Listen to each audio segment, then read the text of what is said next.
నమస్తే పొలిటికల్ వ్యాస్కు స్వాగతం. ఆంధ్రప్రదేశ్ ఎన్నికల తర్వాత కానీ లోక్సభ ఎన్నికల ఫలితాల తర్వాత కానీ మీడియా పైన ప్రత్యేకంగా బాగా చర్చ జరుగుతుంది. మీడియా వార్ జరుగుతుందనేటువంటిది చెప్పుకోవచ్చు. మీడియా ఒక పార్టీకి మద్దతుగా ఒక పార్టీకి వ్యతిరేకంగా అందనంత లోతుకు వెళ్తుంది, అందనంత ఎత్తుకు వెళ్తుంది. ఏం జరుగుతున్నది, అసలు మీడియా ఎందుకు ఇట్లా మారుతుందనేటువంటి అంశంపైన సీనియర్ జర్నలిస్టు రాజకీయ విశ్లేషకులు మేడం మధు గారు ఉన్నారు. వారిని అడిగి ఈ మీడియాకు సంబంధించినటువంటి ఉత్థాన పతనాలు, మీడియా ఒక మాఫియాగా మారిందా, మీడియాగా ఉందా, ఇట్లాంటి అంశాలపైన చర్చ చేసేటువంటి ప్రయత్నం చేద్దాం. సార్ నమస్తే. నమస్తే సతీష్. దాదాపుగా 30 ఏళ్ళు అవుతుంది మీరు జర్నలిజంలోకి వచ్చి. 30 ఏళ్ళు అయిపోయింది. నేను వచ్చాక 15 సంవత్సరాలు దాటిపోయింది. మీడియాకు సంబంధించినటువంటి అంటే అంతకు ముందు వేరు electronic media, print media, electronic media, ఇప్పుడు సోషల్ మీడియా, 3 రకాల మీడియాలను తీసుకుంటే మీడియా వెళ్తున్నటువంటి మీడియా ప్రయాణం చేస్తున్నటువంటి తొవ్వ కరెక్ట్గా ఉందా లేదా అనేటువంటిది కొంత విశ్లేషణ చేసుకునేటువంటి ప్రయత్నం చేద్దాం. అది లోతైనటువంటి సబ్జెక్టు. అది స్వాతంత్ర పోరాటానికి ఉపయోగపడేటువంటి పత్రికలు ఉన్నాయి, తెలంగాణ పోరాటానికి ఉపయోగపడేటువంటి పత్రికలు ఉన్నాయి, ఇట్లా అనేకమైనటువంటి ఉన్నాయి. మంచికి జరిగింది, చెడుకు జరిగింది. ఏది మనం ముందు తీసుకుందాం అంటే సతీష్, ఇప్పుడు మీడియా రంగంలో అనూహ్యమైన మార్పులు వస్తాయి. ఒకప్పుడు 30 years అంటున్నారు, 30 years ఇండస్ట్రీ అంటారు.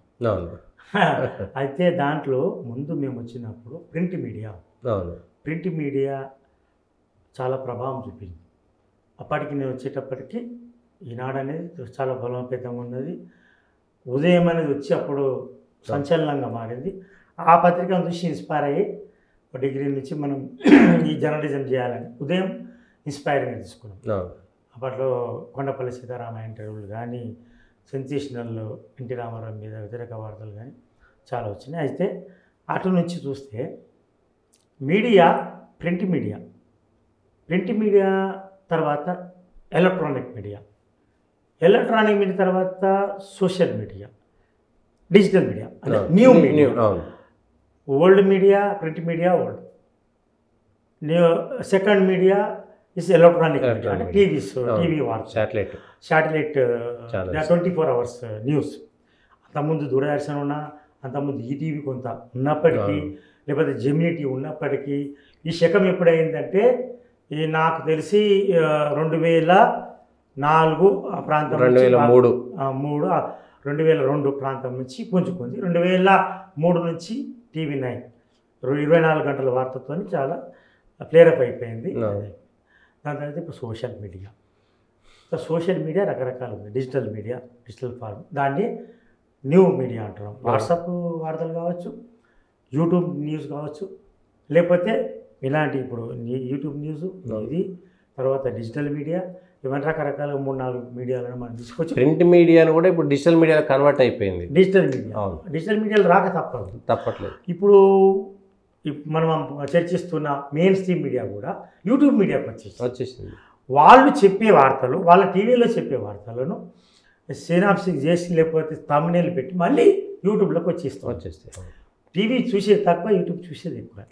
సో ఆ డిజిటల్ మెయిన్ స్ట్రీమ్ లైన్లో ఉన్న వాళ్ళు కూడా డిజిటల్ మీడియా నుంచి సోషల్ మీడియాకి వచ్చేసారు. ఈ అన్ని రకాలుగా కలగలిపి అయిపోయింది. మీడియా అనేది నాకు తెలిసి కొంత ఆందోళనకరమైన పరిణామం. మెయిన్ స్ట్రీమ్ మీడియా ముందు గతంలో హిడెన్ ఎజెండా, ఒక పత్రిక, ఉదయం పత్రిక అనేది ఏ పత్రిక ఎవరికి మద్దతు పలుకుతుంది అని తెలియదు. హిడెన్ ఎజెండా దాసరి నారాయణరావు స్థాపించిన పత్రిక.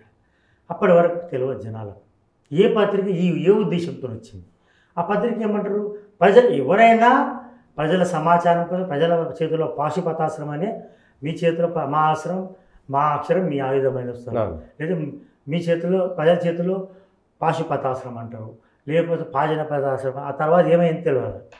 ఫస్ట్ ఉదయం సంచలనం అవుతారు. అంతకుముందే మేము వచ్చేటప్పటికి ఈనాడు చాలా ఎస్టాబ్లిష్డ్ పత్రిక. గతంలో మనకు ఊహ తెలియనప్పుడు ఆంధ్రపత్రిక, గోల్కొండ పత్రిక వచ్చిన మీద అప్పుడు స్వాతంత్రం నాటిది, పెద్దగా దాన్ని అవగాహన లేదు. చరిత్రలో చదివిందే తప్ప మనకు అవగాహన, ప్రత్యక్ష అవగాహన తక్కువ. స్వాతంత్రోద్యమం కోసం పనిచేసింది. తెలుగు పత్రిక రావాలని ఎంతోమంది త్యాగం చేసిన ఆంధ్రపత్రిక, విశాలాంధ్ర, తర్వాత ప్రజా పత్రిక, ఇవన్నీ కూడా ఉన్నాయి. అయితే మొదట మేము రాకపూర్వము మొత్తం వచ్చిన తర్వాత కూడా ఈ పత్రికలు అనేది జర్నలిస్టులు కానీ పత్రికలు కానీ కమ్యూనిస్టుల చేతిలో ఎక్కువ. కమ్యూనిస్టులు అంటే జర్నలిస్టులు కమ్యూనిస్టులుగా ఎక్కువ ఉంటాయి. కమ్యూనిజం బ్యాక్గ్రౌండ్ నుంచి వచ్చిన వాళ్ళే. అంటే మేము కమ్యూనిస్టులు, మేము సోషలిస్ట్ వేరు, కమ్యూనిస్టులమని అనుకున్న వాళ్ళే, నక్సల్ బ్యాక్గ్రౌండ్ నుంచి వచ్చిన వాళ్ళు ఎక్కువ మంది ఇక్కడ జర్నలిస్ట్గా చెల్లామని అయినారు. కమ్యూనిస్టు పత్రికలు, కమ్యూనిస్టు జర్నలిస్టులు వాళ్ళు రాసింది వేదం, చెప్పింది శాసనం, అట్లా జరిగిపోయింది. కొంత ఈనాడు దాన్ని మార్పు తీసుకొచ్చింది. అంటే వ్యాపారి చేతిలోకి వచ్చింది, అది రామోజీరావు చేతిలోకి వచ్చింది. క్యాపిటలిస్ట్ కమ్యూనిజం నుంచి మెల్లగా క్యాపిటలిస్ట్ వైపు అడుగులేసింది. ఒక టైం అప్పుడు క్యాపిటలిస్ట్, పెద్ద క్యాపిటలిస్ట్ కాకపోయినా ఇవాళ బిజినెస్ అయిపోయింది. అప్పటికే పచ్చల వ్యాపారం కానీ చాలా చేసి ఒక పత్రిక తీసుకొచ్చిండు. ఓకే, ఆ పత్రికను ఒక సిస్టమేటిక్గా నడపడం, కాంగ్రెస్కు వ్యతిరేకంగా ఆవిర్భవించిన పత్రికగా దానికి ఒక ముద్ర పట్టాయి రామోజీ. అప్పటికి ప్రభుత్వాలను ప్రశ్నించే గొంతుకలు లేవు. స్వాతంత్ర పోరాటం నుంచి ప్రజా పోరాటము వీటిని ఒక ఎక్స్పోజ్ చేసిన పత్రికలు ఒకేసారి కొత్త తరహా రిపోర్టింగ్కు, సంచలన రిపోర్టింగ్కు తెరలేపింది మాత్రం ఈనాడు. అప్పట్లో ఈనాడులో చదువుతుంటే చదివిన వాళ్ళని వినడం, ఇంకా చదవలేదు వార్త.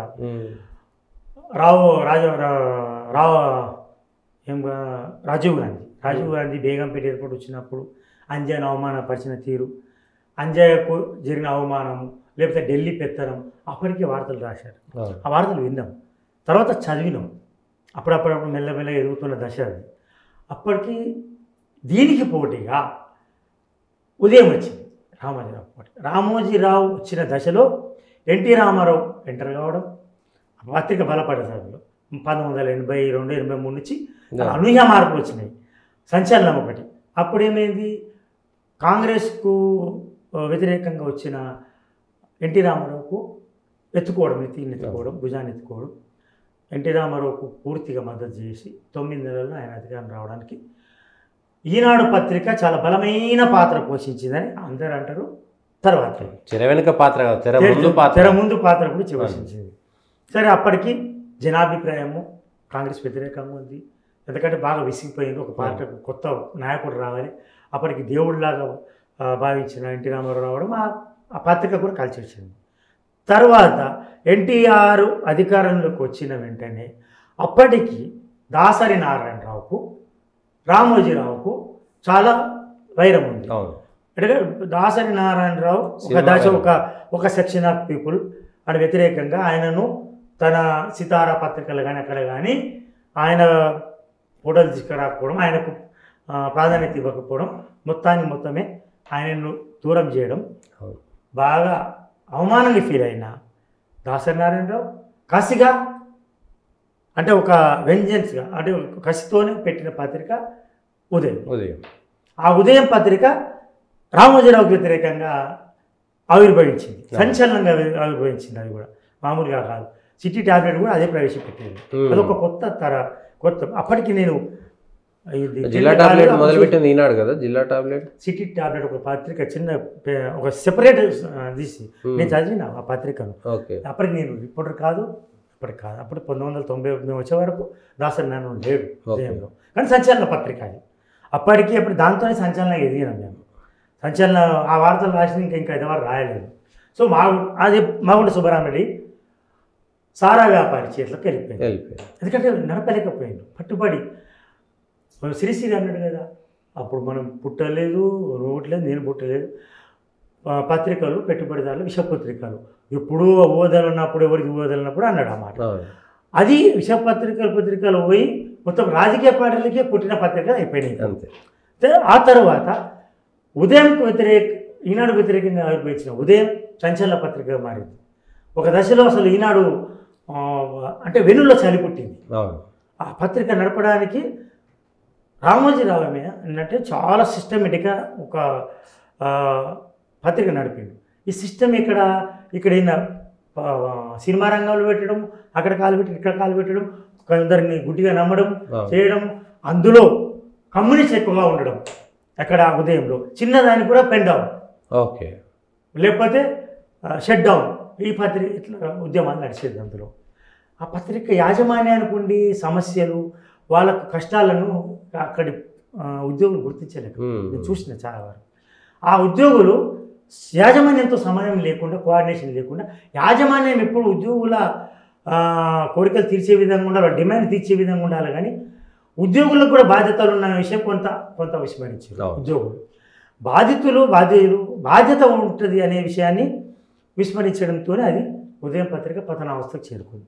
ఆగుంట సుబ్రహ్మణ్య రచనకు కూడా కమ్యూనిజం, లెనినిజం, నక్సలిజం ఈ పత్రికలకు అప్పట్లో ఎన్కౌంటర్లు కూడా అయినాయి. దాంట్లో నేను కూడా నా మీద కూడా నిఘా వేసిన అప్పట్లో నక్సలైట్ అనుకూలంగా వచ్చేది.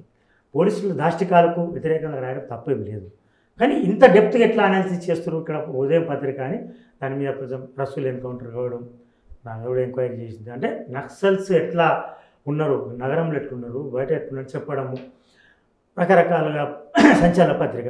దాని తర్వాత ఆవిర్భవించింది ఉదయం పత్రిక. ఇది డౌన్ అయినప్పుడు ఈనాడు వ్యతిరేకంగా ఆవిర్భవించిన పత్రిక వార్త పత్రిక. ఒక కక్షపూరితంగాను, లేకపోతే ఒక లక్ష్యం అనేది సరిగ్గా ఉంటే బాగానే ఉండు.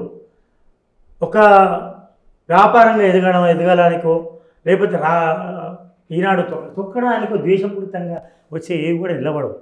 అప్పుడు కూడా వెన్నులో సలిగుట్టించింది వార్త. 1995-96 ప్రాంతంలో ఒక సంచలనం ఎటు చూసిన వార్త. ఆ వార్త కూడా ఒక లక్ష్యంతో ఎన్టీ రామారావు అప్పటికి పదవీచ్యుతుడైండు. ఎన్టీఆర్కు అనుకూలంగా వచ్చిన పత్రిక, లక్ష్మీ పార్వతికి అనుకూలంగా వచ్చిన పత్రిక వార్త వచ్చింది. కానీ మెయిన్ ఉద్దేశం రామోజీరావు ఆయన మీద రాసిండు, గిరిసంగి అరాచకాల మీద రాసిండని. గిరిసంగి తన అరాచకాలను కప్పిపుచ్చుకోవడానికో, దాష్టికాలు తెలియకుండా అప్పటికి వ్యాపార ప్రయోజనాలు. ఈజ్ ఎ క్యాపిటలిస్ట్ అంటే బిజినెస్ మ్యాన్ చేసి క్యాపిటలిస్టు దాన్ని టేక్ ఓవర్ చేసిండు. చాలా కష్టపడి వార్తాపత్రిక నిలబెట్టాడు. వార్తాపత్రిక ఒక సంచలనం.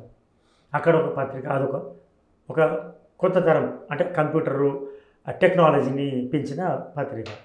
అది అయిపోయింది. అదో 10 ఏళ్ళు నడిచింది. అంత లోపల అప్పటికే ఉన్న ఆంధ్రజ్యోతి కేఎల్ఎన్ ప్రసాద్, అప్పటికి ఆయన కాంగ్రెస్ ఎంపీగా పత్రిక నడిపింది. బాగా నడిపిండ్రు, లేదని కాదు, అంటే సంచలనంగా నడపలేదు. తర్వాత ఆయన కుమారుడు కేఎల్ఎన్ ప్రసాద్ గారు, జ్యోతి ప్రసాద్ ఆయన ఉన్నాడు. కేఎల్ఎన్ ప్రసాద్ నడిపినంత వరకు బాగుంది. ఆయన తర్వాత ఆయన కుమారుడు తీసుకున్నాక అది కుంటు పడిపోయింది. తర్వాత అది మూతపడ్డది. కొంత ఇండిసిప్లిన్, క్రమశిక్షణ లేకపోవడం, ఆర్థిక క్రమశిక్షణ లేకపోవడం, ఉద్యోగుల క్రమశిక్షణ, యాజమాన్య క్రమశిక్షణ లేకపోవడం, పొలిటికల్ పార్టీ అఫిలియేషన్ కావడం, రకరకాల డైవర్ట్ కావడం, పర్వర్ట్ కావడం. అక్కడ తర్వాత అది మూసిన తర్వాత దాన్ని తీసుకొని టేక్ ఓవర్ చేసింది అక్కడి ఉద్యోగిగా ఉన్న వేమూరి రాధాకృష్ణ. ఆయన ఒక జర్నలిస్ట్గా అప్పటికి ఒక పొలిటికల్ పార్టీకి, చంద్రబాబు నాయుడుకు కష్టకాలంలో సపోర్ట్ చేసిండు, లేకపోతే ఎన్టీ రామారావు పదవీచ్యుతుడైనప్పుడు, లేకపోతే వెన్నుపోటు రాజకీయ తిరుగుబాటు చేసినప్పుడు ఈయన అండగా నిలిచిండు. ఆయన ఒక లాభం మెయింటైన్ చేసిండు. అప్పుడు లాభపడ్డాడు. ఆ లాభంతోనే ఆయన మళ్ళీ పత్రిక ఏర్పాటు చేసిండని ఒకటి. ఆ పత్రికను జర్నలిస్ట్గా పత్రికను పునఃప్రారంభమైంది 2003-2002 ప్రాంతంలో. నేను ఇనిషియల్గా లాంచింగ్లో ఉన్నా, నేను బ్యూరో చీఫ్గా, సిటీ అండ్ అది బ్యూరో చీఫ్ ఉన్నప్పుడు. అప్పుడు లాంచింగ్ చేసినప్పుడు ఆయన జర్నలిస్టులకు పెద్దపీట వేసాడు. రాజకీయ ప్రయోజనం ఏమున్నా అది ఇడన్ ఎజెండాగానే వచ్చింది. చాలామంది చంద్రబాబు డైరెక్ట్ పెట్టుబడులు ఉన్నాయి, చంద్రబాబు పత్రిక అది, అందులోకి ఎందుకు పోతున్నారు అన్నారు. అప్పటికి వార్తలు మేము చాలా ఉచ్చ స్థితిలో ఉన్నాం. ఏ వార్త రాసినా సంచలనంగా మీరు ఎందుకు పోతున్నారని అడిగారు. అప్పటికి Ramachandramurthy garu is a professional journalist, and Varidalli Murali, and Allam Narayana, వీళ్ళంతా ప్రొఫెషనల్ జర్నలిస్టులు. ప్రొఫెషనల్ స్థాయిలో పెద్ద స్థాయిలో ఉన్నవాళ్ళే. వాళ్ళ తర్వాత తరం మేము వాళ్ళకు శిశువులు అనో, లేకపోతే వాళ్ళ కింద ఎంప్లాయీస్ ఉన్నాం మేము. అందులో ఒక బ్యూరోల పార్ట్. వాళ్ళు మంచి అవకాశం ఇచ్చారు. అప్పుడు వాళ్ళకు కూడా ఒక జర్నలిస్ట్గా నేను నడుపుతా పత్రిక అని విశ్వాసం కల్పించిండు. ఎవరు? రాధాకృష్ణ. ఇప్పటి వరకు ఆయన కొంత అందులో నాకు కష్టపడే ఫలితం లేకపోవచ్చు, కానీ వేమూరి రాధాకృష్ణ మాత్రం ఒక జర్నలిస్ట్ లైన్ను సున్నితమైన గీతలు దాటలేదు. దాటకుండా అప్పుడు తెలంగాణ ఉద్యమము లేని వార్తలు రాసిన, ఆలం నారాయణ వాళ్ళ తెలుగురి అటువంటి రాసిన కొన్ని తనకు వ్యతిరేకంగా, తన ప్రయోజనాలకు వ్యతిరేకంగా ఉన్నా ఏమీ అనకుండా ఎవరి స్వేచ్ఛ వాళ్ళకి ఇచ్చిండు. ఏ వర్గం స్వేచ్ఛ వాళ్ళకి ఇచ్చిండు. అప్పట్లో ఆ పత్రిక నడిచింది. అప్పుడు చంద్రబాబు నాయుడు మీద వ్యతిరేకంగా వార్తలు రాసిన ఏం చేయలేకపోయాడు. ఆ తర్వాత పత్రిక వచ్చిన పునఃప్రారంభమైన తర్వాత చంద్రబాబు నాయుడు గవర్నమెంట్ పత్రమైంది. రాజశేఖర రెడ్డి వచ్చింది.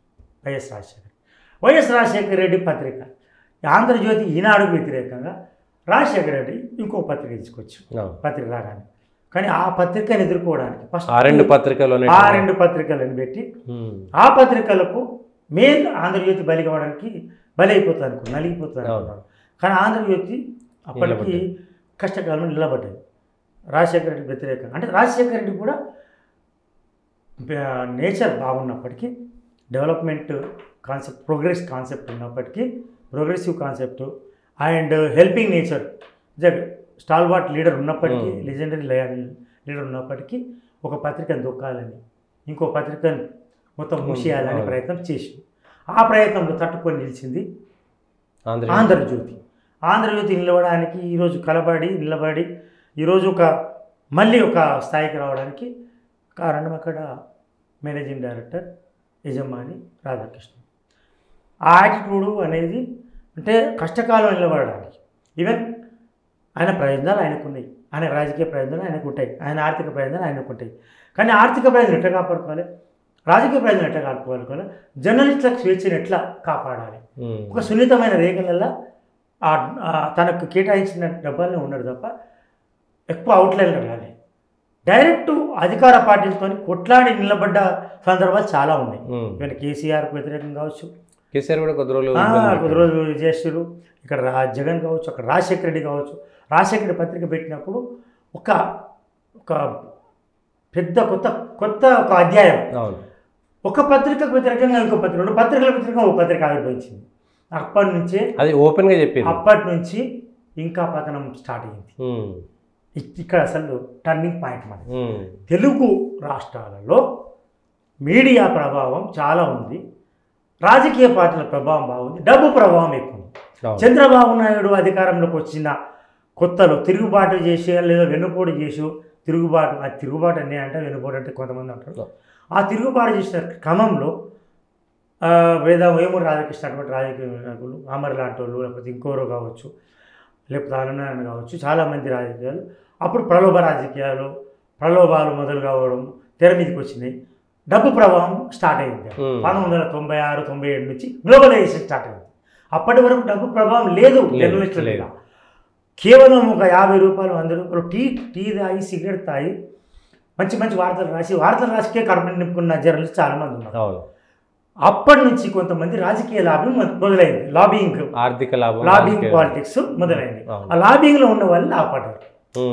ప్యూర్లీ ప్రొఫెషనల్ జర్నలిస్టులు, ప్యూర్లీగా ఉన్న వాళ్ళంతా ఆర్థికంగా కొట్టుకోపోవడము, లేకపోతే ఒక ఉద్యోగిగా నిలవడము, యాజమాన్యాలకు ఒక మంచి వార్త రాసే విధంగా ఉండడమో తప్ప కేవలం లాబింగ్ చేసిన వాళ్ళు మాత్రమే ఒక యాజమాన్య స్థాయికి. ఈరోజు పత్రికల్లో వార్తలు వస్తున్నాయి, ఒక ఆయనకి ఇన్కమ్ ట్యాక్స్ నోటీస్ వచ్చింది, ఒక ఆయన 100 కోట్లు సంపాదించాడు. దట్ మే బి ట్రూ, నిజమే ఉండొచ్చు. పత్రికలను అడ్డం పెట్టుకొని సంపాదించిన వాళ్ళు మాఫియాలకు, రాజకీయ మాఫియా అంటే ఇప్పుడు మీడియా మాఫియా అనేది ఇంతకుముందు మాఫియాగా అయిపోతుంది అన్నారు. ఓకే, ఈ పత్రికల క్రమం చెప్తే ఎప్పుడు రాజశేఖర రెడ్డి అయితే సాక్షి పత్రికని తీసుకొచ్చిండో ఇంకా అప్పటి నుంచి స్టార్ట్ అయిపోయింది. రాజకీయ పార్టీలు అప్పటికి పెట్టుబడిదారులకు, తెర వెనుకున్న పెట్టుబడిదారులకు పత్రికలు అన్నప్పుడు డైరెక్ట్ రాజకీయ పార్టీలకు విషపత్రికలు లేక అంతమంది సాక్షి పెట్టడమేమో డైరెక్ట్గా Rajasekhara Reddy direct under the supervision of one political party leader Rajasekhara Reddy. కానీ అంతకుముందు ఆంధ్రజ్యోతి ఇండైరెక్ట్గా టీడీపీ సపోర్ట్ చేసింది, ఈనాడు ఇండైరెక్ట్గా టీడీపీకి సపోర్ట్ చేసింది. వాళ్ళు ఓపెన్గా చెప్పలేదు, బట్ టీడీపీకి సంబంధించినటువంటి పత్రికలుగా ముద్రపడిపోయినాయి. ప్రజాశక్తి, విశాలాంధ్ర లాంటివేమో డైరెక్ట్గా కమ్యూనిస్ట్ పత్రికలు. వాళ్ళు ప్రధానమంత్రి వార్త కంటే కూడా వాళ్ళ జోనల్ సెక్రటరీ వార్తలు ప్రధానంగా ఇచ్చుకునేటువంటి స్థాయిలోకి వెళ్ళిపోయారు వాళ్ళు. అవి మొత్తం ఒక పార్టీ లైన్ పత్రిక. అట్లే ఆంధ్ర పత్రిక, గోల్కొండ అటువంటి పత్రికలు ఉండే, విశాలాంధ్ర లాంటి పత్రికలు అయితే ఒక పార్టీ కరపత్రిక. అంతే, కరపత్రిక. ఆ పత్రికల నుంచి పుట్టిన వాళ్ళే ఎక్కువ మంది జర్నలిస్టు. ఉదయం నుంచి పుట్టిన వాళ్ళే వార్త నుంచి పుట్టిన వాళ్ళే సాక్షి పుట్టిన వాళ్ళే. అట్లా ఈనాడు ప్రొడక్ట్ తక్కువ, జర్నలిజం తక్కువ. జర్నలిజం నుంచి సంచలనం సృష్టించింది ఉదయం నుంచి పత్రికలు వచ్చిన వాళ్ళు, లేకపోతే ఎక్కువ సంచలనం సృష్టించారు. ఈనాడు నుంచి సిస్టమేటిక్ వార్తలు, ఒక సిస్టంలో పనిచేసిన వాళ్ళే అక్కడ మనగలిగిండ్రు. నేను కూడా 5-6 నెలల కంటే ఎక్కువ పనిచేయలేదు. సిస్టమ్ కాదు, అక్కడ వ్యక్తులకు ప్రాధాన్యత ఉండదు. సిస్టమ్ మన భావాలకు, మన స్వేచ్ఛకు అక్కడ ప్రాధాన్యత ఉండదు. ఒక సిస్టమేటిక్ నడిచిన పత్రిక దానికి కాదని లేవు. యాజమాన్యం లైన్ ఇచ్చిన దాని ప్రకారం అక్కడ దాటడానికి కూడా ఒక పత్రిక, ఏ పత్రిక కూడా ఆ రోజు ఈ అనుకూలంగా రాయమని చెప్పలేదు. అవును. ఆంధ్రజ్యోతిలో I was the key role. నేను కూడా ఇప్పుడు ఈ పార్టీకి అనుకూలంగా రాయని చెప్పలే. ఆ యాజమాన్యం అప్పుడున్న ఎం రాధాకృష్ణ నాకు ఎండి కాబట్టి పత్రిక చంద్రబాబు నాయుడు వ్యతిరేకంగా వార్త రాస్తే కూడా చూసి రాయండి, అది డెవలప్మెంట్ కూడా రాయండి అండ్ విమర్శలు కూడా రాయండి. ఏకపక్షంగా రాస్తే రాయండి, ఒక చిన్న రిజైన్ రాయండి, మీ స్వేచ్ఛ మీకు, చూసి రాయండి, నో ప్రాబ్లం అని ఎప్పుడు కూడా మధ్యలో ఉన్న వాళ్ళు చిచ్చులు పెట్టారు తప్ప యాజమాన్యం ఏ రోజు కూడా మీరు ఈ వార్త రాయండి, ఇది రాయండి అని చెప్పిన దాకా అది నేను ఒప్పుకుంటా. అది అట్లా నడవాలి పత్రికలు అంట. ఆ తర్వాత ఏమైంది, సాక్షి పత్రిక వచ్చింది. సాక్షి పత్రికలో మంచి వడదెలిమురి లాంటి ఒక మంచి ఎడిటర్లు, తర్వాత ఇంకో ఫస్ట్ ఎడిటర్ ఉండే, ఆయన పేరు Patanjali garu. Patanjali writer. ABK Prasad, Ramachandramurthy, Patanjali, Sajjala Ramakrishna Reddy. He was the great journalist. ఇప్పుడు ఆ సిపిఎం పార్టీ నుంచి వచ్చింది. ఇప్పుడు ఆయనకి విమర్శలు వస్తున్నాయి. అక్కడ ఉన్నప్పుడు మాత్రం ఎక్కడ సజ్జనుడే అన్నట్టుండే సజ్జల రామకృష్ణారెడ్డి. ఇప్పుడు ఏముందో మనకు అనవసరం, అది బాగుండే పత్రిక. ఉదయం పత్రిక నడిపినప్పుడు ఆయన అండర్లో మేము పనిచేసినాం. చాలా మంచి సజ్జనుడు ఉండే, ఒక ప్రొఫెషనల్గా ఉండే, ఏ రోజు కూడా దాటలే. ఈ అల్లం నారాయణ ఇటువంటి వాళ్ళ వారికి, కె శ్రీనివాస్ ఇటువంటి వాళ్ళు కూడా జర్నలిజం విలువలు కాపాడిన వాళ్ళే. కానీ వాళ్ళు కూడా అండర్ ప్రెషర్కి పనిచేస్తారు, ఒక పత్రికకు పనిచేస్తారు. ఆ పత్రిక పార్టీ కార్యకర్తలుగా మారిపోయారు వాళ్ళు కూడా. అల్లం నారాయణ టీఆర్ఎస్ కార్యకర్తలు మారిపోవడం. నమస్తే తెలంగాణ సాక్షి అట్లయింది. నమస్తే తెలంగాణ ఎక్కడ సాక్షి పత్రిక నుంచి స్టార్ట్ అయిందండి, మరి పరాకాష్ఠకు చేరిపోయింది. మనకు ఒక పత్రిక రాసిందని ఇంకో పత్రిక ఖండించడం, ఒక పత్రిక రాసిందని ఏది ఫ్యాక్ట్, ఏది నిజం, ఏది అబద్ధం తెలుసుకోవడానికి ప్రజలకు ఆంధ్రజ్యోతి ఈనాడు సాక్షికి వ్యతిరేకంగా, సాక్షిలో ఆంధ్రజ్యోతి ఈనాడుకి వ్యతిరేకంగా ఆ వార్తలను ఖండిస్తూ ఇంకో వార్త. పత్రిక అబ్జెక్టివ్గా ఈనాడు, అవును, దాని ఇడన్ ఎజెండా అంటే తెర వెనుకొండ ప్రయోజనం చెప్పదు, రీడర్కి అర్థం కాదు, మరి ఏం రాస్తుండు, ప్రయోజనం వేరేనా, బొక్కలు మెడల్ వేసుకునే పరిస్థితి లేదు. కానీ సాక్షి వచ్చిన తర్వాత అవార్డు మురళి కావచ్చు, నాకు కూడా ఆఫర్ వచ్చింది, సాక్షిలో మంచి ఆఫర్ వచ్చింది. కానీ అప్పటికి నేను ఎందుకో direct supervision of under the direct supervision of one political party, it is not, సరే నా తప్పు ఉండొచ్చు, నా వ్యక్తిగత ప్రయోజనాలు దెబ్బతిన్నాయి అప్పుడు నేను పోకపోవడం వల్ల అని. సరే చాలా కష్టాలు అనుభవించినాం, అయిపోయింది. తర్వాత పత్రికలు మారినాం, కానీ అక్కడ పోలేదు. 2 సార్లు ఆఫర్ వచ్చినాం. ఎందుకో ఒక పత్రిక మనం శాసిస్తుందేమో, మనం ఇప్పటికే మనం రాయలేకపోతున్నాం, మనం చెప్పలేకపోతున్నాం, మనం మాట్లాడలేకపోతున్నాం. వార్తలు ఇస్తున్నాం, వాస్తవాలు ఇచ్చే వరకు ప్రాబ్లం లేదు. వార్త వేరు, వాస్తవం వేరు. ఎప్పుడైతే సాక్షి వచ్చిందో టర్నింగ్ పాయింట్ స్టార్ట్ అయింది తెలుగు రాజకీయాల్లో. Even and at the end of భారతదేశ రాజకీయాల్లోనే సాక్షి ఒక మరో మలుపు తిప్పింది పత్రికా రంగాన్ని. డైరెక్ట్ రాజశేఖర రెడ్డి ప్రొడ్యూసర్, ఆయనని ముఖ్యమంత్రి ఆధ్వర్యంలో పత్రిక, ఆయన కొడుకు లేకపోతే కోడల్లో ఆధ్వర్యంలో కుటుంబ పత్రిక. ఆ పత్రిక వచ్చింది, ఫ్యామిలీ అని పెట్టి ఏదో పెట్టి మొత్తం రాజశేఖర రెడ్డి రాయడం, ఎంతో కొంత చంద్రబాబులో సూర్యబాబులో రాసి కాలం గడుపు. అక్కడ ఆంధ్రజ్యోతిని వచ్చిన సాక్షి పత్రిక చాలా తక్కువ ధరకు, ప్రింటింగ్ కాస్ట్ ఏమో 10 రూపాయలు 12 రూపాయలు ఉంటే వీళ్ళు ఇచ్చేది 2 రూపాయలకు. అక్కడ ఆంధ్రజ్యోతి ప్రింటింగ్ కాస్ట్ 6 రూపాయలు 7 రూపాయలు ఉంటే 10 రూపాయలు ఉంటే వాళ్ళు ఇచ్చేది 5 రూపాయలకు 2 రూపాయలకి ఇస్తాని పోటీ పత్రికలు.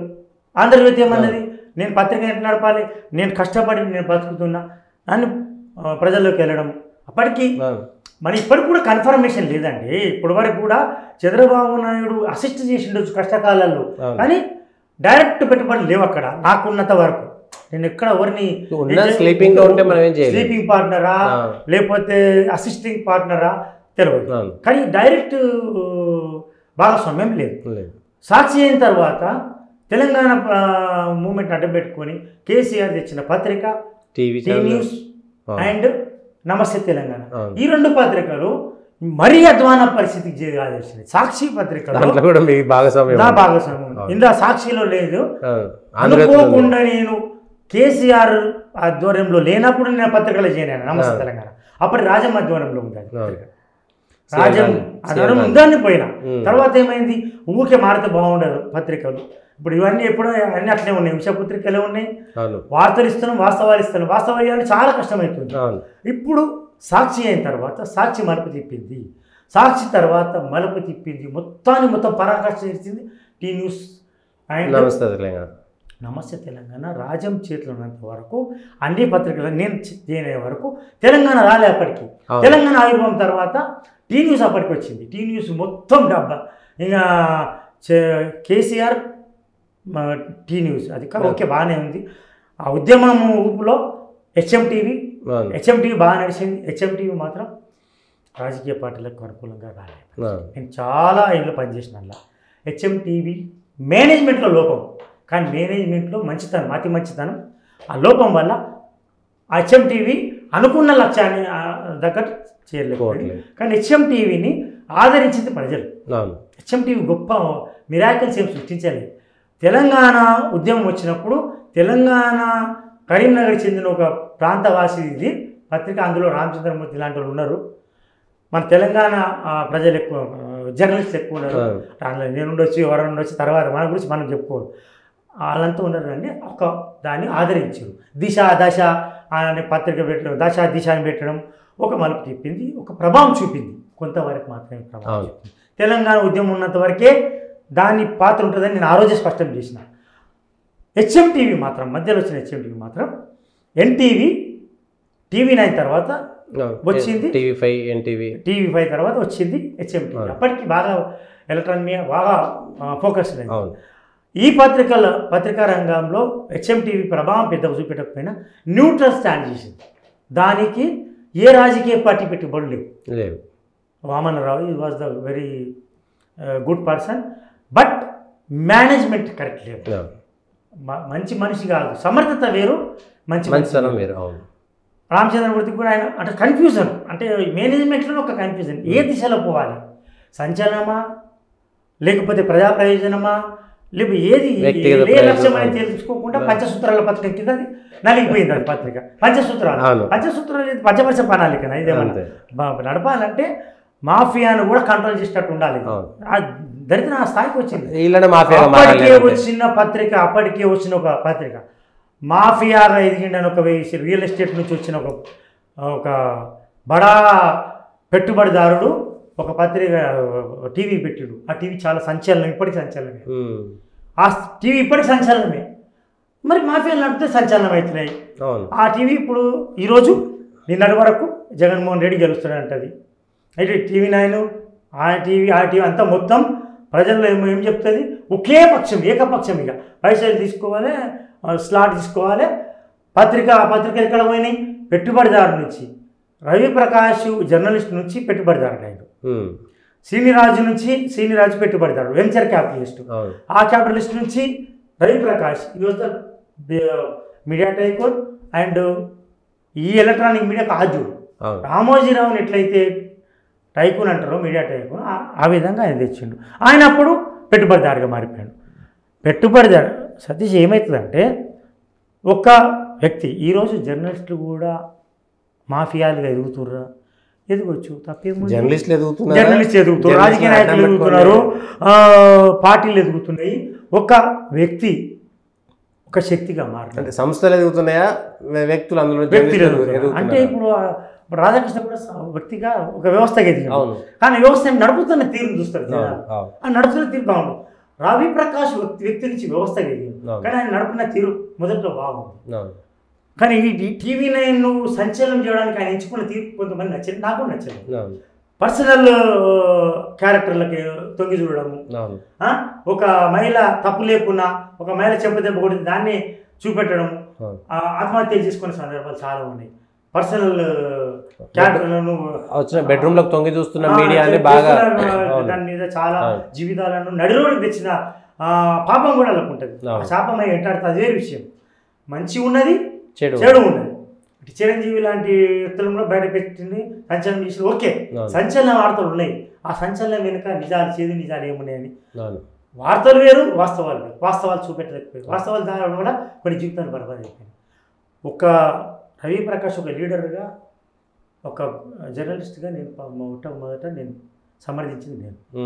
తర్వాత ఆ సంచలనం దాంట్లో పోయి ఆ మాఫియా చిక్కులు చిక్కి సంచలనం ఊబిలో చిక్కుకొని మంచి చెడు మర్చిపోయింది. ఒక సున్నితమైన రీకలు మర్చిపోయింది. ఇంకెక్కడ లేదేమో, అక్కడనే కాదు ఎక్కడ లేదు. సున్నితమైన రీకలు అంటే ఆంధ్రజ్యోతి పత్రికలో చూస్తాను. ఇవ్వాలి కూడా ఆంధ్రజ్యోతి పత్రిక నేను ఎప్పుడో ఆంధ్రజ్యోతి పత్రిక ఎంత పని చేసి నేను కొంత నష్టపోయినా ఈరోజు కటువైన వాస్తవం చెప్తాను. సున్నితమైన రీకలు ఇప్పటికి ఉంది. ఒక ఫ్రంట్ లైన్ పేజ్ చూస్తే బ్యానర్ వేరు ఉంటుంది. ఈరోజు మోడీని దిగితే రేపు పొద్దున మోడీని ప్రశంసించే వార్త వస్తుంది. ఈరోజు రేవంత్ రెడ్డిని సపోర్ట్ చేసిన రేపు పొద్దున సర్కారుకు సమస్యలను పెడతాడు. ఇవాళ కేసీఆర్ అహంకారంతో హాంభావంతో పతనం అయిపోతాడు అని ముందే చెప్తాడు, హెచ్చరిస్తాడు. పతనమైన కూడా ఆ రోజే చెప్పినామంటాడు. అది కావాలి, జర్నలిస్ట్ అట్లా ముందే హెచ్చరించాలి. అది నాకు చాలా నచ్చే, ముందు హెచ్చరిస్తాడు. చూడండి ఇట్లా పోతున్నారు, హెచ్చరిస్తాడు. అటువంటి మేలుకొల్పే వార్తలు రాయాలి, శత్రువు అయినా ఎవరైనా. ఈరోజు ఏమన్నాడు, ఆంభావంతో అందరూ పోతున్నాడు. జగన్ నువ్వు అంతం చేయండి అని వచ్చింది ఈనాళ్ళు పోలింగ్ రోజు. ఆశ్చర్యపోయిందాడు. జగన్ పాలన అంతం చేయండి అని ఒక 7 రోజులు రాశాడు. ఎప్పుడు రాయినాడు? అటువంటి రాయలేదు ఈసారి ఆంధ్రజ్యోతి. చాలా గుమ్మనంగా ఉన్నది, చాలా న్యూట్రల్గా ఉండే పరిస్థితి అనిపించింది నాకు ఎలక్షన్లో. కానీ కేసీఆర్కు ప్రజా వ్యతిరేకత వస్తుందనే విషయం చెప్పిందంటే ఆయన కూడా ఒకరు ఉన్నారు. మరి అంత ఆయన కూడా ఏం మందు పసిగట్టలేడు, సంథింగ్ రాంగ్ అని చెప్పిండు. ఓకే, నేను దానికోసం ఏమంటున్నానంటే ఈ పత్రికలు మేలుకొల్పే విధంగా ఉండాలి. సాక్షి పత్రిక వచ్చినప్పుడు ఆంధ్రజ్యోతి సాక్షి కొట్లాడుకోవడం, ఈ వార్త ఎన్కౌంటర్ ఓకే అయిపోయింది. అప్పుడు సాక్షి పత్రిక ప్రభుత్వ పెట్టుబడితో నడిచింది, విపరీతమైన యాడ్స్ అవి. తర్వాత వచ్చింది అంత నిశ్చితంగా, లేకపోతే అంత బహిరంగంగా ఒక పార్టీ ఉత్తాసపడుతూ వచ్చింది నమస్తే తెలంగాణ. నమస్తే తెలంగాణ ఫస్ట్ రాలేదు. రాజ్యం వాజ్ కాంగ్రెస్, రాహుల్ గాంధీకి ఎంత ఇచ్చిండో కేసీఆర్కి ఎంత ఇచ్చిండు.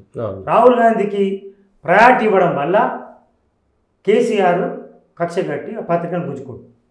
ఓకే, రాహుల్ గాంధీ వార్తలు రాసినందుకు అంటే once upon time I was there. నేను ఢిల్లీ నుంచి తెలంగాణ వస్తుందని వార్త రాసింది కూడా ఢిల్లీ తెలంగాణ ఖాయమని అవకాశం వచ్చింది, రాసినాము. చాలామంది రాశారు, మనం రాసినాం. అప్పట్లో రాహుల్ గాంధీ ఎలక్షన్కి వచ్చినప్పుడు రాహుల్ గాంధీ బ్యానర్ పెట్టాలి. రాహుల్ గాంధీ మరి ఈ was the prime minister candidate, వాళ్ళే కదా ఇచ్చింది. సోనియా గాంధీ రాహుల్ గాంధీ బ్యానర్ పెట్టవద్దు అంటాడు ఆయన. రాజం పత్రిక, అది రాజం ఆంధ్రలో ఉన్న పత్రిక. కేసీఆర్ నడపకపోతే పత్రిక తీసుకుంది రాజం. రాజం తీసుకున్నానే నేను నా రోడ్లో అలా జాయిన్ అయినాం మనం. అరే ఇది పార్టీ పత్రిక కాదని, నువ్వు తీసుకొని నడపలేక రాజం తీసుకొని నడిపిస్తుంటే ఆయనను మళ్ళీ నా డైరెక్షన్ నేను డిక్టేట్ చేసినట్టు నడపాలి పత్రిక అన్నాడు. ఆయన అండర్ ప్రెషర్లో ఒప్పుకోలేకపోయాడు.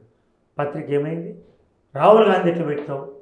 అరే రాహుల్ గాంధీ క్యాంపెయిన్కి వచ్చాడు, is the prime minister candidate, ఆయన పెడతాం, నీ కింద పెట్టాను, నీకు బ్యానర్ పక్కన పెట్టాను, అట్లెట్లా? ఆయన పత్రిక కాదు అప్పటికి, ఆయన ముఖ్యమంత్రి కాలేదు. ముఖ్యమంత్రి రాగానేమన్నాడు, పత్రిక ఇచ్చేమని లేదు, తిరుగుబాటు అయింది, గొడవ అయింది. గొడవ అయినప్పుడు అలంనారాయణ లాంటి వాళ్ళు ఏమన్నారు, నువ్వు పెట్టుబడి పెట్టినావు, కష్టకాలంలో నిలిచినావు, మేము మీకు సపోర్ట్ చేస్తామన్నాం. మా లాంటి కూడా రాజం పత్రిక, రాజం గారు మీరు ఎట్లా అంటే అట్లా అన్నారు. అలంనారాయణ కూడా అదే మాట మాట్లాడు, మేము ప్రభుత్వాన్ని ఒక్కటిసారి మీరు ఆలోచించుకోండి.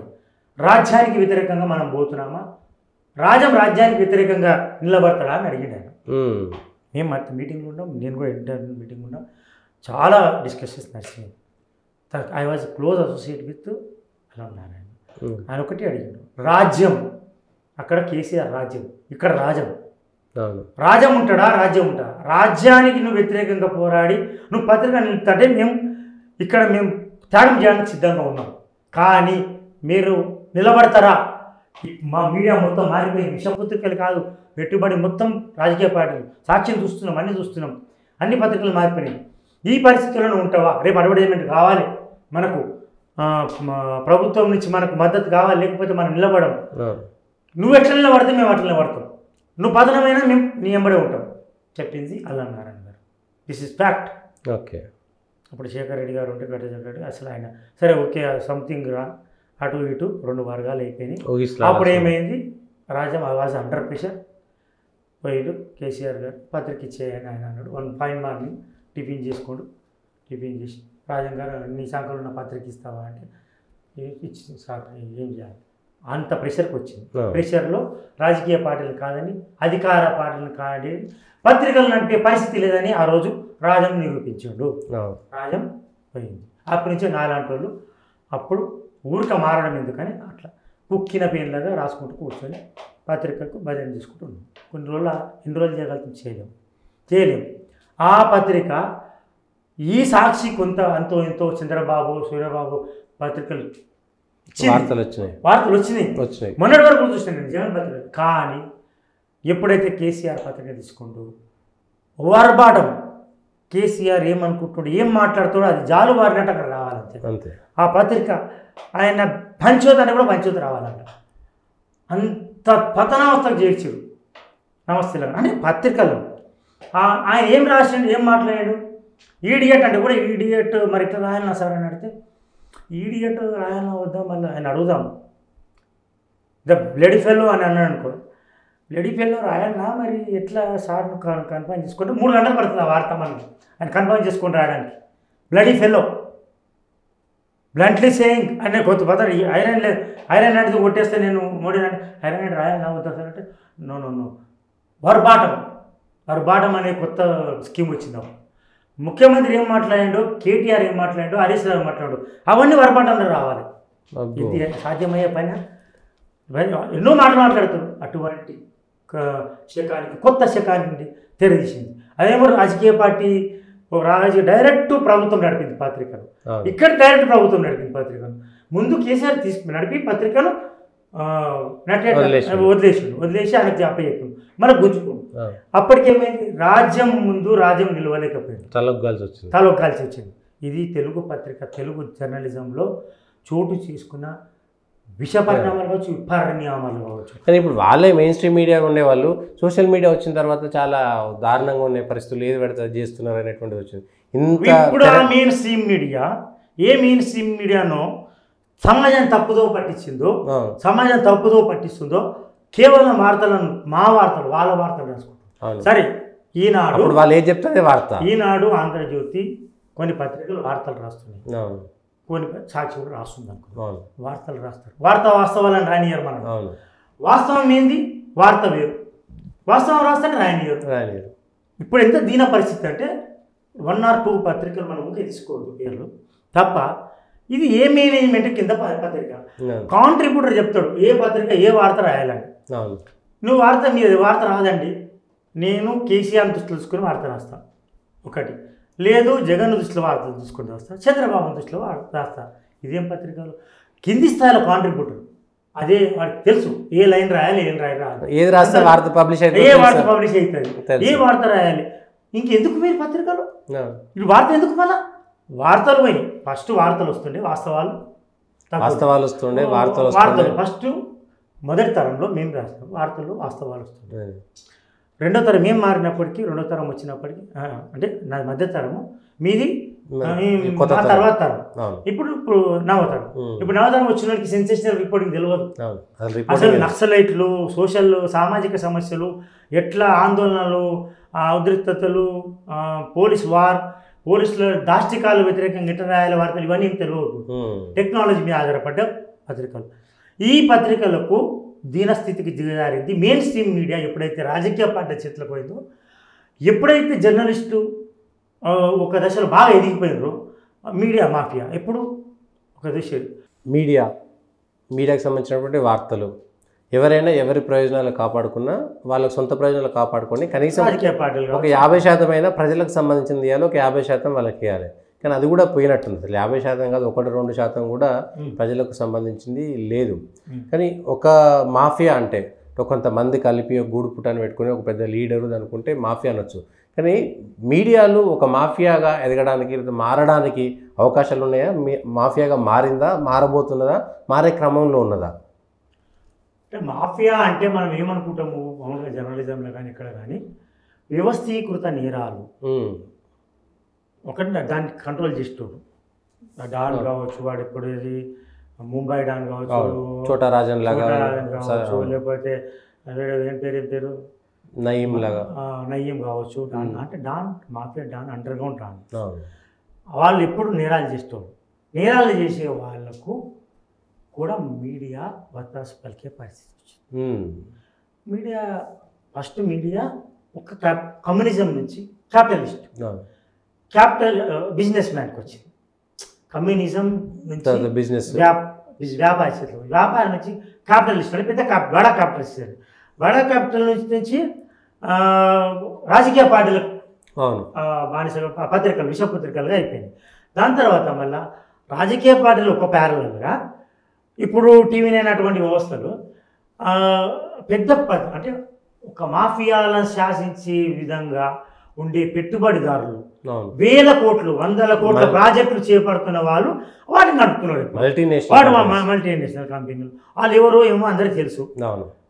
అంటే I'm not pointing out 1 or 2. నేను ఆ ప్రస్తావన వచ్చింది కాబట్టి చెప్తున్నా.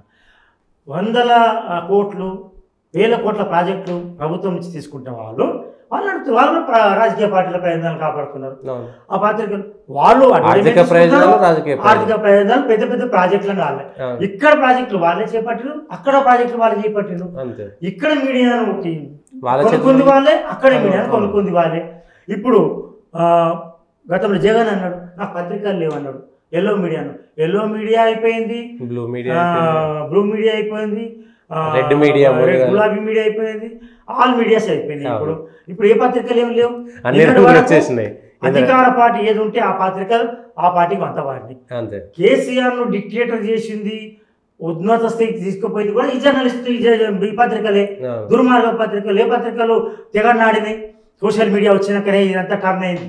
సోషల్ మీడియానే తప్పు చేస్తున్నావు, ఇదని మంచో చెడో సోషల్ మీడియా బ్రెయిన్స్ చేంజెస్. ఎప్పుడు మాఫియా మీరు అన్నారు. ఇప్పుడు ఒక వ్యక్తి ఒక శక్తిగా ఎదిగినప్పుడు సపోజ్ ఈ వ్యక్తులుగా ఒక జర్నలిస్ట్గా మనం మిగిలిపోయి ఉండొచ్చు, సీనియర్ జర్నలిస్ట్గా మిగిలిపోయి ఉండొచ్చు. అదే మనతో పనిచేసిన నేను కెప్టెన్సీలో పనిచేసిన నేను Ravi Prakash was the good leader. Leadership qualities ఉన్నాయి, అన్నీ ఉన్నాయి. నా పత్రిక మన ఎలక్ట్రానిక్ మీడియా కూడా ఆజుడు అయ్యింది. ఇక్కడ నేను first I was the electronic media reporter in city cable. First సంచలనం అదొకటి. తర్వాత ఇవన్నీ పత్రికలు వచ్చినాయి. జమీన్లో ఈ was sensational reporter, okay, investigative reporter కూడా. తర్వాత శక్తిగా ఎదిగాడు.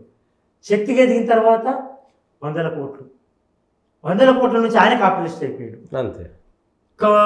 మాఫియా వార్తలు మొదలైనవి.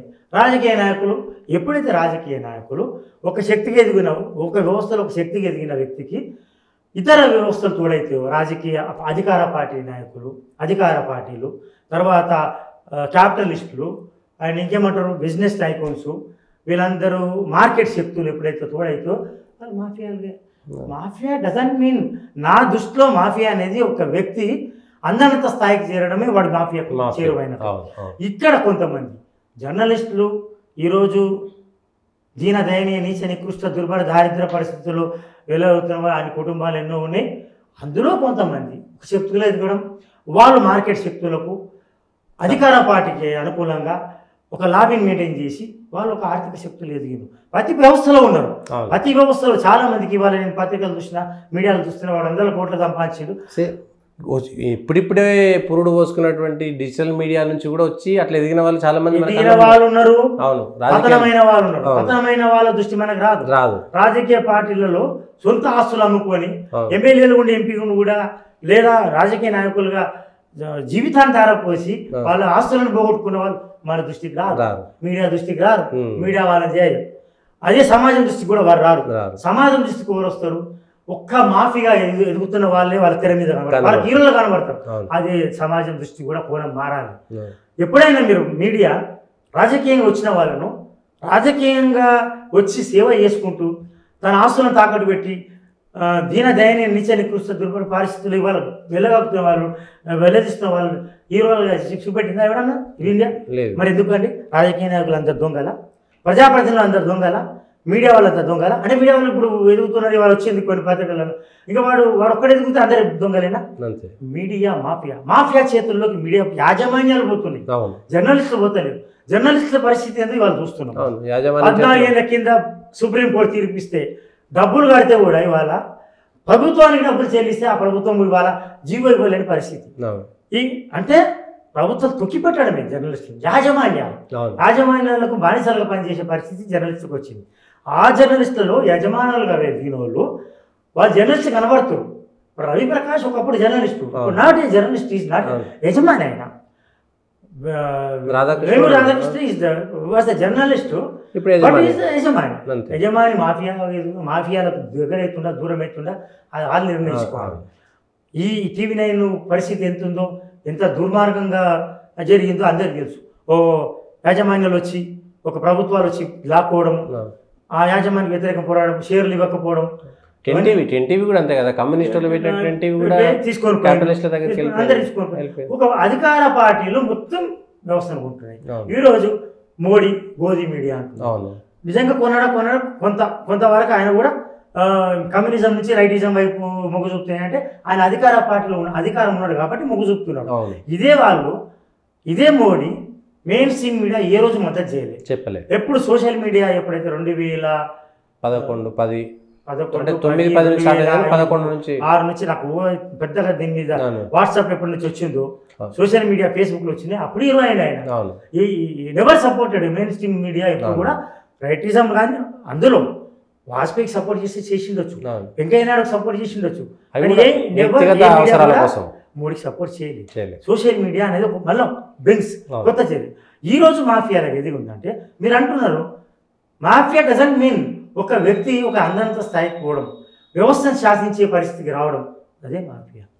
ఈరోజు సాక్షి, జగన్, చంద్రబాబు వాళ్ళకి మాఫియా ఎదుగుతారు. ఇప్పుడు వాళ్ళు 100 కోట్లు 1000 కోట్లు పెట్టి వాళ్ళు చేస్తే అప్పుడు వాళ్ళు అధికారంలో ఉన్నప్పుడు వాళ్ళకి ఎవరు ఎక్స్పోజ్ చేయలేదు. ఈరోజు దిగంగానే వాడు ఎక్స్పోజ్ చేస్తాడు. ప్రగతి భవన్లో ఏం జరుగుతుందో ఆ రోజు రాయడు, దిగిపోయినాక ఈ అందరి చేసిన మంచి పని ఇప్పుడు మర్చిపోతారు. అప్పుడు చేసిన చెడ్డ పని పాలకపక్షంగా ఉన్నప్పుడు ఎత్తి చూపెట్టడంలో మీడియాలు విఫలమైపోతాయి. వార్తలు రాస్తారు, వాస్తవాలు రాయరు. అప్పుడే రాయాలి కొన్ని. అటువంటి ఒక పత్రిక రాసింది కాబట్టి ఇలా చెప్పుకుంటున్నాం, కొంత రాసింది. మీరు అన్నాడు చూడు, 50% వాళ్ళకి కేటాయించుకోండి, 50% ప్రజా అవసరాలకు కేటాయించమంటే కూడా అది కూడా దుర్మార్గం. మీరు ఎక్కడ కేటాయించారు? ఒక పిల్లర్ వార్త, మురికి నీరు ప్రవహిస్తుంది, జనాలు కొట్టుకోపోతున్నారు, ఈ నాలాలు కబ్జా అవుతున్నాయి అంటే కూడా నాలాలు కబ్జా అవుతున్నాయి అంటే అధికారులు మీద వస్తాయి, అధికారులు మీద వస్తే ప్రభుత్వం మీద వస్తుంది. ఇదేం జర్నలిజం? అధికారులు వేరు, ప్రజాపక్షం వేరు, ముఖ్యమంత్రి వేరు. ముఖ్యమంత్రి దృష్టికి తీసుకొస్తాం ఈ అధికారుల దాష్టికం వల్ల ఇట్లా అవుతుంది, అధికారులను కంట్రోల్ చేయడానికి మనం ముందు యాదమంటే కూడా ఆ పత్రికలు కూడా రాయలేదు. అటువంటి దుర్మార్గంగా నడిపిన పత్రికలు. అందుకే పత్రికలు అయిపోయినాక సామాజిక మాధ్యమం వచ్చినాక ఈరోజు పదవులకు అది మళ్ళీ మాట్లాడుకుందాం. సోషల్ మీడియా ఎట్లాంటి ఆ సోషల్ మీడియా ఈరోజు ఒక కొత్త ఎరా. ఈ పరాకాష్ఠకు చేరింది ఎట్లా అంటే కేసీఆర్ లాంటి వాళ్ళు, రాజశేఖర్ లాంటి వాళ్ళు పత్రికలను తమ చేతిలో తీసుకోవడం, వ్యవస్థను తమ చేతిలో తీసుకోవడం తర్వాత ఈరోజు చూస్తున్నాం. వాళ్ళు కూడా ఒక సాకు చెప్పేటువంటి అవకాశం ఉంటుంది. ఈనాడు ఆంధ్రజ్యోతి రాజశేఖర్ని తొక్కడానికి ప్రయత్నం చేసింది, తెలంగాణ మూవ్మెంట్ని తొక్కడానికి ఆంధ్ర వాళ్ళు. నేనేమంటున్నా, అప్పటి వరకు వారి విషపత్రికలే ఇవి పరాకాష్ఠ చేరినప్పుడు ఇప్పుడు మాఫియా ఈ ఎంటర్ కావడానికి కారణాలు పరాకాష్ఠ లేదు, సాచురేషన్ పాయింట్ దాటిపోయింది. మెయిన్ స్ట్రీమ్ నమ్మే పరిస్థితి లేదు. మెయిన్ స్ట్రీమ్ జర్నలిజం వార్తలు ముడిస్తలేదు ఈరోజు. దుర్మార్గమైన పరిస్థితి. కేవలం తమ యాజమాన్య ప్రయోజనాలు, రాజకీయ అభిప్రాయాలు మాత్రమే ఇస్తుంది. రాజకీయ పార్టీ అభిప్రాయాలు మాత్రమే ఇస్తుంది అంతే. తర్వాత సర్వేలు అంటే అది తర్వాత విషయం. ఒక పత్రికను ఒక వార్తను వక్రీకరించడం అది ఎంత తెలివిగా ఒక మైండ్ వాడాలి. సాక్షిలో ఒక పత్రిక వచ్చిందంటే దాన్ని కౌంటర్ చేయాలి, అందరి ఎట్లా తెలివి అంతే. ఈ జర్నలిజం ఏం లేదు ఆడ. జర్నలిజం పోయింది. కేవలం ఒక పత్రికను దృష్టిలో పెట్టుకొని ఎట్లా రాయాలి, ఎట్లా వార్తను వక్రీకరించాలి, ఆఖరికి మనం క్లోజ్ చేసుకునే సందర్భంలో మీడియా ఏమైందంటే ఆఖరికి వాళ్ళ స్వప్రయోజనాల కోసము దేశం ముక్కలైన దేశ వ్యతిరేక శక్తులకు కూడా వాళ్ళకు కూడా మద్దతు తెలిపే స్థితికి దిగజారిపోయేటువంటి పరిస్థితిలోకి వెళ్ళిపోయింది. ఎప్పటి నుంచో ఉంది. అవును, దేశ వ్యతిరేక శక్తులు అంటే గతంలో కమ్యూనిజం చేతుల్లో దేశం కానీ పత్రికలు ఉన్నప్పుడు మన చిన్నప్పుడు కూడా మనం వింటుంటుంది. చైనాలు జలుబు చేస్తే ఇక్కడ చైనాలో వర్షం పడితే ఇక్కడ కమ్యూనిస్టులకు జలుబు చేస్తుంది, కమ్యూనిస్టులకు జలుబు చేస్తే పత్రికలకు జ్వరం పుట్టుకుంటుంది అని అట్లా ఉండే. అది మొదటి నుంచి ఉంది. ఈరోజు కూడా ఈ మార్కెట్ శక్తులు మాఫియా మీరందరూ మాఫియా అంటే అది బీబీసీ మీద కూడా పనిచేయచ్చు, ఎలాన్ మస్క్ మీద పనిచేయచ్చు, లేకపోతే బ్రిటిష్ బ్రాడ్కాస్టింగ్ ఓకే అదే అయిపోయింది, అమెరికా మీడియా మీద పనిచేస్తుంది, కరోనా వచ్చినప్పుడు పనిచేసింది, మన వ్యాక్సిన్ బాగా పనిచేయలేదు, రకరకాలు ఉంటుంది. దాన్ని విశ్లేషించాలంటే అందుకే అంటున్నా మీడియా మాఫియా చేతుల్లో పోతుందా. మాఫియా అంటే ఏంటంటే మాఫియా చేతిలో పోతుందండి.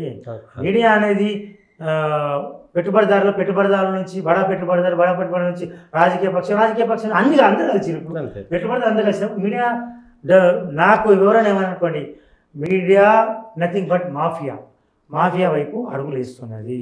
అడుగులు అనేది మాఫియా అనేది నేను ఆ వ్యవస్థీకృత నేరాలు ముంబై డాన్ వాళ్ళు కానీ కాదు, దుబాయ్ డాన్ వీళ్ళు కాదు, ఇది కూడా డాన్గా మారుతాడు. అటువంటి మారే పరిస్థితి నుంచి ఈ సమతుల్యత సాధించాలి. ఆ బ్రేక్ రావడానికి సామాజిక మాధ్యమాలు ఇప్పుడు సాధారణంగా ఈ మెయిన్ స్ట్రీమ్ మీడియా ప్రధాన పత్రికలు ప్రధాన సమంతులు ఉన్నాయని అధికార పార్టీలకు రాజకీయ పార్టీలకు సాధారణంగా మారిపోయింది. ఇప్పుడు సామాజిక మాధ్యమాలు నేను చాలా సంతోషించదగ్గ పరిణామం. లేకపోతే దాటులో వచ్చి సున్నితమైన వ్యక్తులు సోషల్ మీడియా ఎప్పుడైతే ప్రజలకు అందుబాటులోకి వచ్చినా సోషల్ మీడియా ప్రజల సాధారణంగా మారిపోయింది. సివిక్ రిపోర్టర్ పౌర సమాజమే తమ బాధలను తమ దృశ్యాలను అక్కడ ఉన్న పరిస్థితిని సమాచారం పంచే పరిస్థితి వచ్చింది. దాంట్లో డిఫరెంట్ ఆఫ్ ఒపీనియన్స్ ఉండొచ్చు, కానీ దృశ్యం అబద్ధం చెప్పదు. దృశ్యం 2 సినిమా హైలైట్ అయిందో సామాజిక మాధ్యమాలు కూడా హైలైట్ అయింది. ఆ దృశ్యం ద్వారా మనం ఈరోజు వాస్తవాలను తీసుకురాగలుగుతున్నాం. ఈరోజు మాఫియా మీడియాను మెయిన్ స్ట్రీమ్ మీడియా ఈరోజు పరిస్థితి ఎట్లయిందంటే ఒకప్పుడు ప్రింట్ మీడియాను అనుకరించి ఎలక్ట్రానిక్ ప్రింట్ మీడియాలో వచ్చే వార్తా కథనాల ఆధారంగా ఎలక్ట్రానిక్ మీడియాలో స్టోరీలు వచ్చాయి.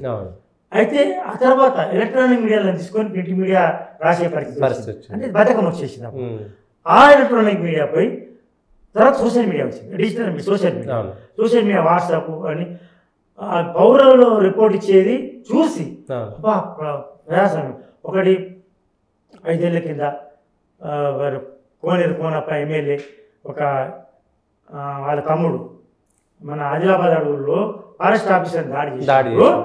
ఏ మెయిన్ స్ట్రీమ్ మీడియా కూడా ఆ రోజు కనుక ఒక వ్యక్తి తన సెల్ ఫోన్లో బంధించకుంటే ఆ బంధించిన దృశ్యం అది ఢిల్లీకి చేరకపోతే ఇక్కడనే మెయిన్ స్ట్రీమ్ మొత్తం తొక్కి పడేస్తుంది. అది ఇంత సంచలనం. ఒక వీడియో ఒక సెల్ ఫోన్లో ఒక అధికారి ఒక ఉద్యోగి ధైర్యం చేసిన అదే అన్ని పత్రికలు ఖచ్చితంగా రాయాల్సి వచ్చింది. ఆ రోజు నేను నమస్తే తెలంగాణ పత్రికలు ఉన్నా స్పెషల్ కరెస్పాండెంట్, కానీ రాయకపోతుంటే అదే కనుక మొబైల్లో రాకపోతే నాకు రాసే ఆస్కారం లేకుంటుండే. దుర్మార్గం దాష్టికాన్ని బయట పెట్టింది ఒక మొబైల్. అంతే, ఒక మొబైల్ వచ్చిన దృశ్యం. ఆ రోజు పార్లమెంట్ సమావేశం అవుతుంది. అక్కడ జవదేకర్ ఎన్విరాన్మెంట్ మినిస్టర్ అప్పుడు 10 గంటల లోపల రిజల్ట్ వచ్చింది. పట్టుకోండి తెచ్చుకోండి అని. అప్పుడున్న గవర్నమెంట్ ఇది సబ్సైడ్ చేయడానికి, అసెప్ట్ చేయడానికి ఎంతో ప్రయత్నం చేసింది. ఆ ప్రయత్నం నుంచి ఈరోజు అప్పుడు ఎమ్మెల్యే వాళ్ళ జెడ్పీటీసీ మెంబర్, జెడ్పీ చైర్మన్ అంత దుర్మార్గంగా ఒక లేడీ ఆఫీసర్ కూడా కొడితే ఆ అడవి సంపదను రక్షించడానికి వాళ్ళు చేసిన ప్రయత్నం తల నరికేసి ఇప్పటి. కానీ బీఎస్సీ మీడియా తల నరికినా కూడా ఆ టీవీ శాఖ అధికారులది ఏ రోజు ఈ దాష్టికం ఇంత దాష్టికం నడుస్తుంది, అడవులు కబ్జా అవుతుంది, పర్యావరణం నష్టమవుతుంది, ప్రజలు కొట్టుకోపోతున్నారు. ఎక్కడ రాయరు రాజకీయ పార్టీల వార్తలే దుర్మార్గం. ఇది మెయిన్ స్ట్రీమ్ మీడియా ఇలా కొట్టుకోపోవాలని ఆశించడానికి కారణం అదే. రాజకీయ పార్టీలకు, అధికార పార్టీ వార్తలకు 70-80% వాళ్ళు ఇస్తారు. ద పొలిటికల్ ఓరియంటెడ్ రిపోర్టింగ్ ఇప్పుడు నడుస్తుంది. వాళ్ళకి ఈరోజు వర్షాలు పడతలేవు, వాతావరణ మార్పులు ఏమొస్తున్నాయి, పర్యావరణానికి ఎంత నష్టం వస్తుంది, మనకు హైదరాబాద్లో జరుగుతున్న పర్యావరణ పరంగా కానీ డెవలప్మెంట్ పరంగా కానీ ఎన్ని మార్పులు వస్తున్నాయి, అది తక్కువ. కేవలం పొలిటికల్ ఓరియంటింగ్ రిపోర్ట్. గతంలో నక్సలైట్లు పొలిటికల్ ఇప్పటికి కూడా ఇంత మారింది, వ్యవస్థ ఇంత మారింది. ఏ రోజు కూడా ఒక కామన్ మ్యాన్ సెంట్రిక్గా వార్తలు వస్తున్నాను నేను. మనం కూడా చెప్పుకుంటాం, మన సోషల్ మీడియాలో కూడా చాలా మారాలి, మీరంటూ కూడా నిజమే మారాలి.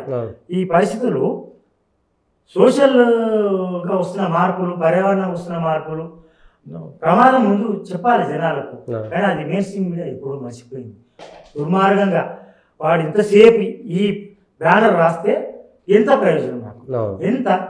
ఈరోజు ఒక బ్యానర్ వార్త, ఫస్ట్ ఫ్రంట్ లైన్ వార్త మాస్టర్ హెడ్ కింద ఎప్పుడు కూడా అడ్వర్టైజ్మెంట్ ఇచ్చేవారు కాదు. అడ్వర్టైజ్మెంట్ ఇస్తే కింద ఇచ్చేవారు, బ్యానర్ మాత్రం ప్రజా ప్రయోజనాల కేంద్రం 5 కాలం వార్తలు ఇస్తుండే. ఇప్పుడు నీవు ఆ వార్తలు వెతుక్కోవడానికే 5 పేపర్లు అడ్వర్టైజ్మెంట్ చెప్తే ఒక 1 మాస్టర్ హెడ్ అది కనబడుతుంది. ఇంత దుర్మార్గం తీసుకొచ్చాక మెయిన్ స్ట్రీమ్ మీడియాను ఎందుకు ఇక్కడ జనాలు ఆదరించాలి? ఎందుకు జర్నలిస్ట్ ఇట్లా మనల్ని సాధిస్తారు? జర్నలిస్టులలో ఒక శక్తులు ఎదిగినోళ్ళు, ఒక వ్యవస్థను శాసించిన వాళ్ళు మాత్రమే ఒక మాఫియా వైపు అడుగు తీస్తారు. కానీ జర్నలిస్టులు చాలా ఒక సంక్షోభాన్ని ఎదుర్కొంటున్నారు. ఒక సోషల్ మీడియాలో ఇప్పటికీ ఈరోజు వాయిస్ వినిపించగలుగుతున్నారు. సోషల్ మీడియాను మనం ఒక కొంత సాధనంగా మారింది. కాబట్టి మెయిన్ స్ట్రీమ్ మీడియా మాఫియా వైపు అడుగులు తీస్తుంది. ప్రజలు అప్రమత్తంగా ఉండాలి. వార్తలు ఏదో వాస్తవాలు తెలుసుకోవాలి. ఏ వార్త వెనుక ఏ ప్రయోజనం దాగి ఉంది. నిన్న మనగాక ఒక ప్యాలెస్ కట్టిండు. ప్యాలెస్ కట్టిండు ఆయన ఎవరైనా కావచ్చు, ముఖ్యమంత్రి తెగని ఆడాలి, ఎవరి సొమ్ము అది. తర్వాత ప్రగతి భవన్ కట్టిండు. నువ్వు సెక్రటరీ సెక్రటరీ కట్టి 20% ప్రగతి భవన్, అంత పెద్ద విశాలమైన భవనాలు ఎందుకు అని అడిగిన ఆ రోజు మెయిన్ స్ట్రీమ్ పత్రిక ఎవరు అడిగిండ్రు? సోషల్ మీడియాలో దారిన వైపు ప్రశ్నిస్తుందంటే, దారిన వైపు ప్రశ్నిస్తేనే కదా ఇవాళ మొత్తం లక్షల వ్యూస్ వస్తున్నాయి, యూట్యూబ్లు అన్నీ సక్సెస్ అయినాయి. సోషల్ మీడియా దాష్టికాలను బయట పెట్టింది. ఈరోజు డిక్టేటర్లు మేము మాకు ఎదురు లేదన్న అనుకున్న వాళ్ళంతా పతనం కావాల్సిన పరిస్థితి వచ్చింది సామాజిక మాధ్యమం. ఈరోజు ప్రజలు చాలా అప్రమత్తంగా ఉన్నారు. ఏది మంచి ఏది చెడు తెలుసుకుంటున్నారు. కానీ పరిపాలకులు తెలుసుకోలేకపోతున్నారు. మాకు మెయిన్ స్ట్రీమ్ మీడియాల మా యుద్ధం వార్తలు వస్తే అయిపోతుంది, సిద్ధం వార్తలు వస్తే అయిపోతుంది అని ఇంకా భ్రమలలో ఉన్నారు వాళ్ళు. ఆ భ్రమల నుంచే ఆంధ్రప్రదేశ్ పరిణామాలు మేలుకొల్పు తెలంగాణ దాంట్లో అనూహ్య ఫలితాలు. తెలంగాణ ఈ పరిపాలకులు చాలా బలమైన అనుకుంటే వాళ్ళు ఎక్కడ బదులుతారు? చిన్న లాజిక్ మర్చిపోయారు. అప్పట్లో కూడా ఎన్టీ రామారావు ఈనాడు అంత పెద్ద సంస్థ చేసినా కూడా అప్పుడు కూడా మీడియాను కొనుక్కొని మాకు తిరుగులేదు, డిజిటల్ మీడియా ఎంత, సతీష్ ఎంత, వాళ్ళ తీర్మార్ ఎంత, చార్మార్ ఎంత అన్నోళ్ళు మేము కూడా ఆ మీడియాలు పెట్టుకుంటే మేము కూడా బాగుపడేవాళ్ళమని బహిరంగంగా నిర్లజ్జంగా మాట్లాడే పరిస్థితి వచ్చిందంటే మీరు మెయిన్ స్ట్రీమ్ మీడియాను లేకపోతే మీడియాను ఎట్లా నమ్ముకున్నారు మీరు? ఇప్పటికి మొన్న చూసిన లేటెస్ట్ కొన్ని టీవీలు అయితే అసలు మొత్తం ఇంకా ఏకపక్షంగానే మెయిన్ స్ట్రీమ్, వేరే పక్షమే లేదు. వేరే టీవీ కూడా ఎల్లో గ్రీన్ మీడియా అన్ని రంగులు వచ్చేసినాయి ఉన్నాయి. కానీ మొత్తం ఒక ఏకపక్షం, 2 అటు 2 ఇటు. ఈ పత్రిక నన్ను చేయలే వాళ్ళు. ఎక్కడ ఏది మూలం ఏందో తెలుసుకుంటున్నారు. ఎందుకు ఎవరు ఇక్కడ ఏం వార్తల ప్రయోజనం వెనుక ఏ వార్త వెనుక ఏ ప్రయోజనం, అవును, ఎవరు ప్రయోజనం ఏ సెన్సేషనల్ న్యూస్ వెనుక ఉంది. స్కిల్ స్కామ్స్ చేసినప్పుడు కూడా ఒక 2 టీవీలు అయితే మేమే ఇన్వెస్టిగేషన్ చేసినాం.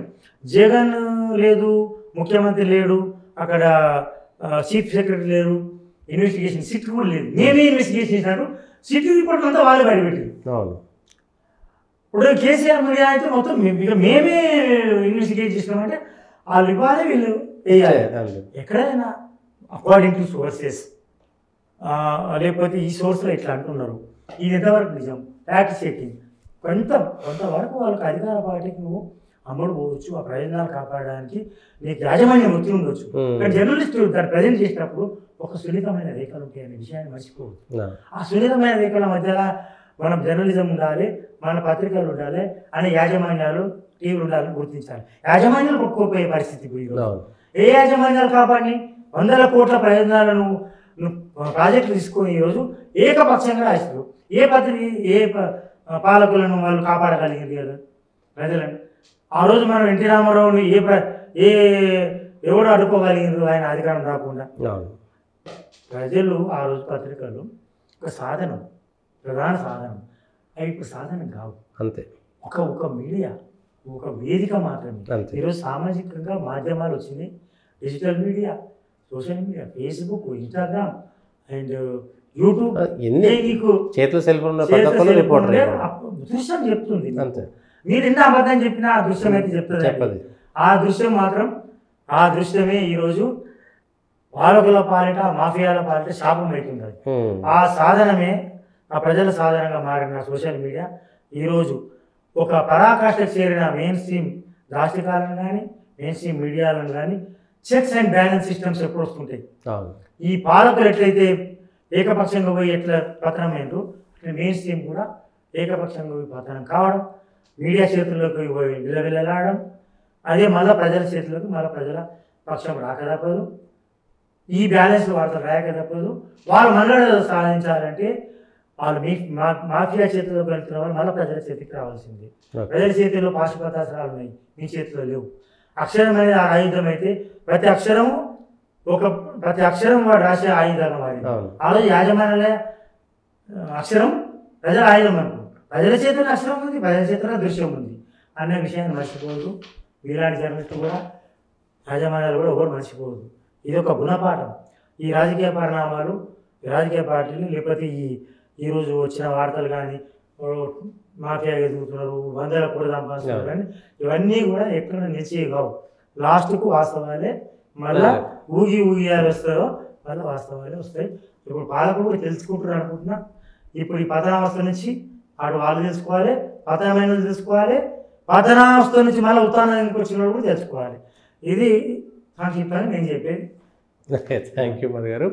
మీడియాకి సంబంధించినంత వరకు అటు ప్రింట్ మీడియా నుంచి మొదటి నుంచి ఇప్పటివరకు, స్వాతంత్రోద్యమం నుంచి ఇప్పటి వరకు ఉన్నటువంటి మీడియాలు ఏ విధంగా అయితే ఒకరికి కొమ్ము కాస్తున్నాయో, ఎవరికి పక్షపాతం వహిస్తున్నాయో, ప్రజల పక్షం ఉన్నాయా లేవా, మీడియా మాఫియాగా ఎదిగేటువంటి క్రమంలో ప్రజల నుంచి వచ్చేటువంటి తిరుగుబాటును ఫేస్ చేయడానికి మీడియా సిద్ధంగా ఉండాల్సినటువంటి సమయం మాత్రం ఆసన్నమైంది.